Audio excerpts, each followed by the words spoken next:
ഈശോയ്ക്ക് സ്തുതിയായിരിക്കട്ടെ. ബാറൂക്ക് പ്രവാചകന്റെ പുസ്തകം 3-ാം അധ്യായം. സർവശക്തനായ കർത്താവേ, ഇസ്രായേലിന്റെ ദൈവമേ, ദുഃഖിതമായ ആത്മാവും തളർന്ന ഹൃദയവും ഇതാ അങ്ങയോട് നിലവിളിക്കുന്നു. കർത്താവേ, ശ്രവിക്കണമേ, കരുണ തോന്നണമേ. ഞങ്ങൾ അങ്ങയുടെ മുമ്പിൽ പാപം ചെയ്തിരിക്കുന്നു. അങ്ങ് എന്നേക്കും സിംഹാസനസ്ഥനാണ്, ഞങ്ങളോ എന്നേക്കുമായി നശിക്കുന്നു.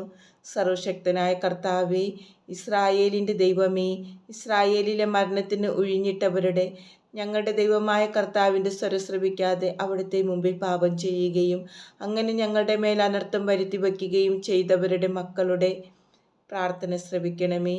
ഞങ്ങളുടെ പിതാക്കന്മാരുടെ അപരാധങ്ങൾ ഓർക്കാതെ അങ്ങയുടെ നാമത്തെയും ശക്തിയെയും ഇപ്പോൾ സ്മരിക്കണമേ. എന്തെന്നാൽ അങ്ങാണ് ഞങ്ങളുടെ ദൈവമായ കർത്താവ്.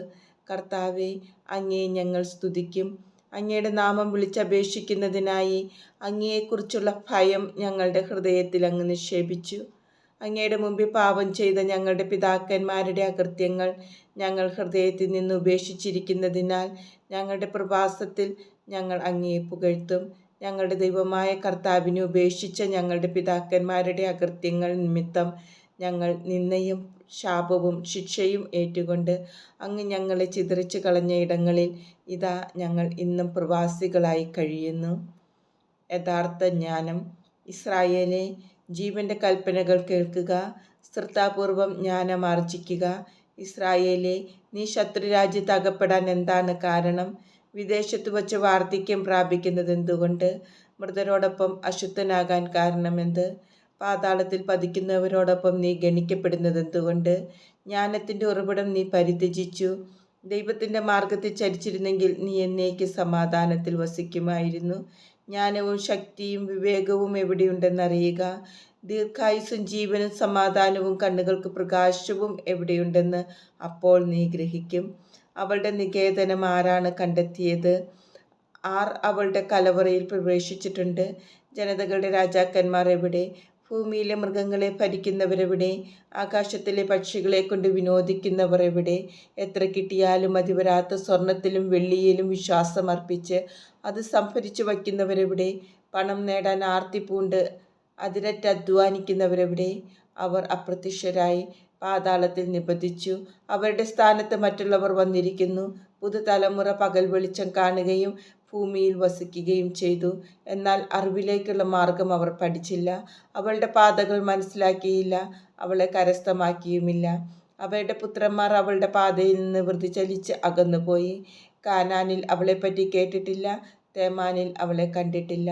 ഭൂമിയിൽ ജ്ഞാനം അന്വേഷിക്കുന്ന ഹാഗാറിൻ്റെ പുത്രന്മാരോ, മിദിയാനിലെയും തേമാനിലെയും വ്യാപാരികളോ, ജ്ഞാനാന്വേഷികളോ, കഥ ചമയ്ക്കുന്നവരോ ജ്ഞാനത്തിലേക്കുള്ള മാർഗം മനസ്സിലാക്കിയിട്ടില്ല, അവളുടെ പാതകളെക്കുറിച്ച് ചിന്തിച്ചിട്ടുമില്ല. ഇസ്രായേലേ, ദൈവത്തിൻ്റെ ആലയം എത്ര വലുതാണ്! അവിടുത്തെ ദേശം വിസ്തൃതമാണ്. അത് വിസ്തൃതവും അതിരറ്റതുമാണ്, ഉന്നതവും അപരിമേയവുമാണ്. പണ്ട് മുതലേ പ്രശസ്തരായ മല്ലന്മാരും അതികായന്മാരും യുദ്ധവിദഗ്ധന്മാരും അവിടെ ജനിച്ചു. ദൈവം അവരെ തിരഞ്ഞെടുത്തില്ല, അറിവിൻ്റെ മാർഗം കാണിച്ചു കൊടുത്തുമില്ല. ജ്ഞാനമില്ലാതിരുന്നതിനാൽ അവർ നശിച്ചു, അവരുടെ ഭോഷത്വ നിമിത്തം അവർ നശിച്ചു. ആരാണ് സ്വർഗത്തിൽ കയറി അവളെ പിടിച്ച് മേഘത്തിൽ നിന്ന് താഴെ കൊണ്ടുവരുന്നത്? സമുദ്രം കടന്ന് അവളെ കണ്ടുപിടിച്ചത് ആര്? തനി സ്വർണം കൊടുത്ത് ആർ അവളെ വാങ്ങും? അവളുടെ അടുത്തേക്കുള്ള മാർഗം ആർക്കും അറിവില്ല, ആ മാർഗത്തെക്കുറിച്ച് ശ്രദ്ധിക്കുന്നവരുമില്ല. എന്നാൽ എല്ലാം അറിയുന്നവൻ അവളെ അറിയുന്നു. അവിടുന്ന് അവളെ തൻ്റെ അറിവ് കൊണ്ട് കണ്ടെത്തി.